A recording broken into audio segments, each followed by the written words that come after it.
Welcome to NYNJPA Weather, your severe weather source for the Northern Mid-Atlantic. I'm your meteorologist, Stephen DiMartino. We're going to start this morning with the visible satellite picture, and I have a couple of features overlaid on the satellite picture. I have the observations, the pressure field, and of course the surface cold front or stationary front. Now, really, this stationary front is basically washing out. Yes, there will be a decrease in humidity. Currently, right now, we have temperatures in the lower 80s and dew points in the lower 70s. How much of a decrease in humidity? Well, instead of dew points being around 72 degrees, they'll be more likely around 66, 67, 68. So it's going to be slightly less humid, but we're not looking at a huge decline in humidity. Skies will start to clear. Now, a few of these disturbances along this stationary front and along this weak boundary sitting over the northern mid-Atlantic could produce a few isolated thunderstorms, but I really don't expect much of an impact on the northern mid-Atlantic this afternoon. Yes, there is a threat, but for most of the region, weather conditions will remain dry and very hot for this afternoon. With temperatures already reaching the lower 80s at 9:30 this morning, imagine what they're going to be this afternoon. Well, I'll tell you. With slightly dry air, temperatures are going to be able to reach into the lower to mid 90s. I would not be surprised if a few locations like Newark, Philadelphia, Trenton, once again approaches record high temperatures. So yes, there is a decline in humidity, but temperatures remain very hot. The only cool spot, once again, will be along the immediate coast, southeastern Long Island, and the immediate New Jersey coast, where temperatures will hang around 90 degrees, anywhere between 88 and 91 degrees.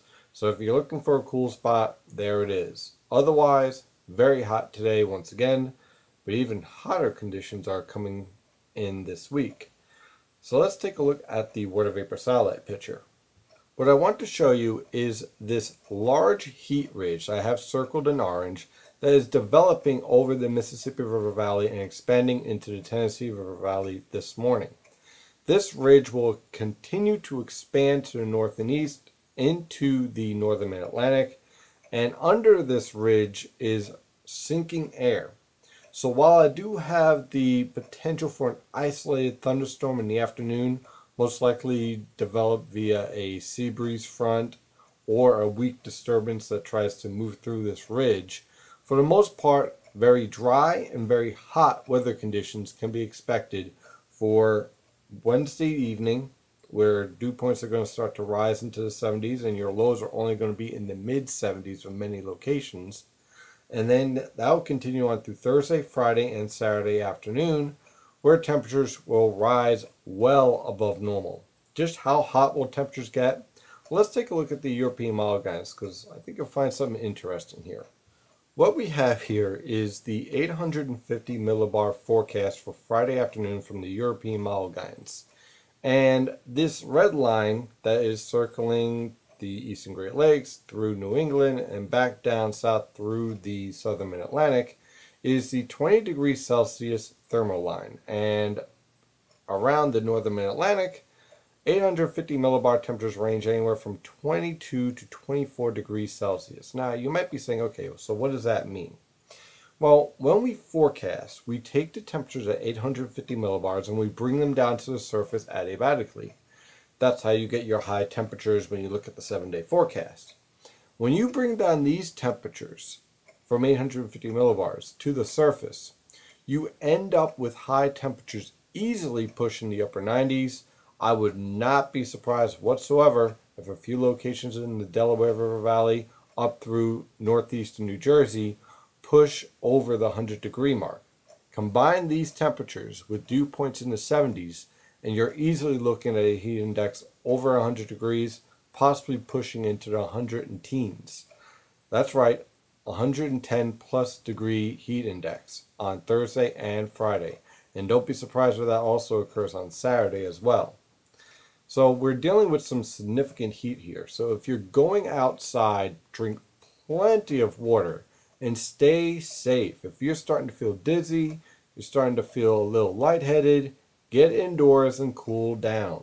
because this heat can be very dangerous, and when the human body experiences this type of heat, it's very difficult to cool down. So use caution and stay safe. Do not underestimate this heat. So when will this heat wave break? Well, I'm pegging somewhere between Saturday afternoon and Saturday evening. We'll have a weakening cold front move through the northern Mid-Atlantic.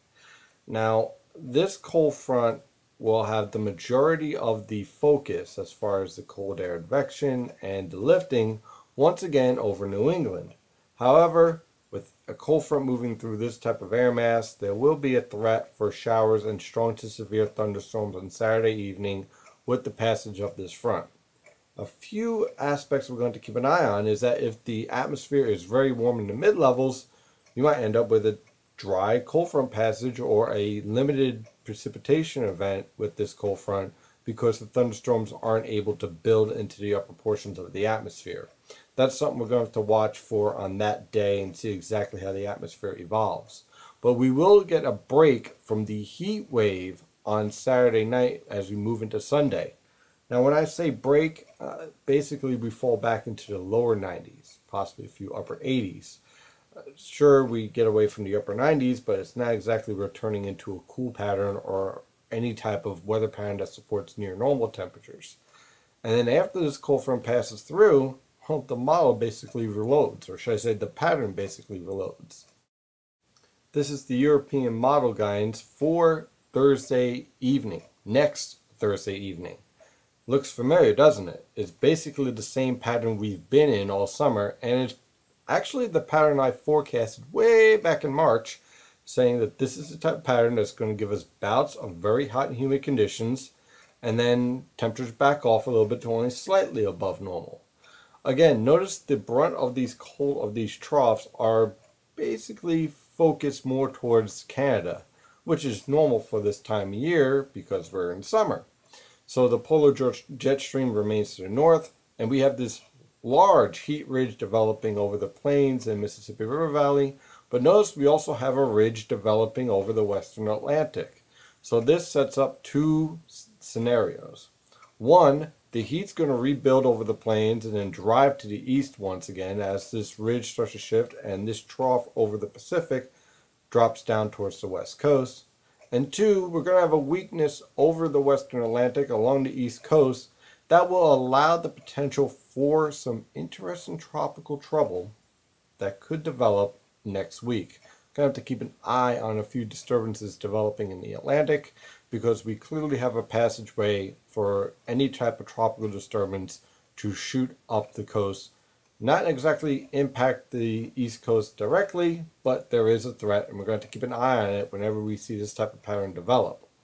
So again, we go from a very hot and humid air mass for the end of this week that is going to be dangerous for outdoor activities to a slightly above normal weather pattern. Not exactly cool, but we're looking at temperatures in the 80s to lower 90s with some humidity.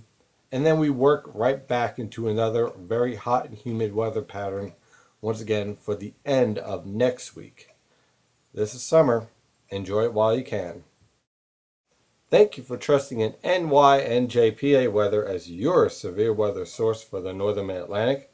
For the latest on this heat wave and any potential severe thunderstorms that do develop, be sure to follow NYNJPA Weather at Twitter, Facebook, Tumblr, and of course through nyNJPAweather.com. I'm your meteorologist, Stephen DiMartino. Have an excellent day.